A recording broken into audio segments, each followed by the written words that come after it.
نحمده ونصلي علی رسولہ الکریم بسم اللہ الرحمن الرحیم اللہم انا نسألک علما نافعا ورزقا طیبا وعملا متقبلا۔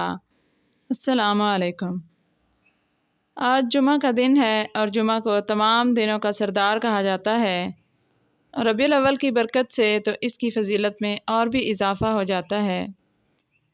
جمعہ کے دن درود پاک کثرت سے پڑھیں، سورہ کہف کی تلاوت کریں کہ وہ ایک جمعہ سے دوسرے جمعہ تک نور کا سبب بن جاتی ہے۔ روزانہ کی بنیاد پر جو اعمال بتائے جاتے ہیں، ان کو کرنے کا مقصد مخلوق سے نہ ہونا اور خالق کائنات سے ہونے کے یقین کو مضبوط کرنا ہے کہ ہمیں روزانہ کی بنیاد پر اللہ کے دربار میں ضرور حاضری لگوانی ہے، اور یہ تمام اعمال مجرب اور علماء سے ثابت شدہ ہیں۔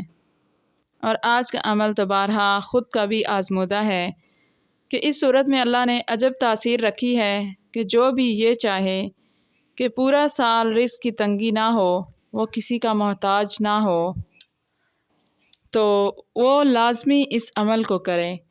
اس صورت کو صورت رسول بھی کہا جاتا ہے، صورت محمد بھی کہا جاتا ہے، کیونکہ اس میں مکمل نبی پاک صلی اللہ علیہ وآلہ وسلم کی تعریف جامع طریقے سے بیان کی گئی ہے، اور بے شمار واقعات اس صورت سے جڑے ہیں کہ کس طرح اس کی برکت سے گھروں میں خوشحالی آئی ہے۔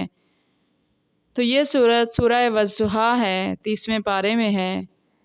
کرنا اس عمل کو اس طرح ہے کہ اس کو جمعہ کے دن کسی بھی وقت 41 دفعہ پڑھ لیں، انشاءاللہ اس کی برکات آپ کو واضح نظر آئیں گی، اور پورا سال اللہ تعالیٰ کسی کا محتاج نہیں کریں گے۔ جزاکم اللہ خیرا۔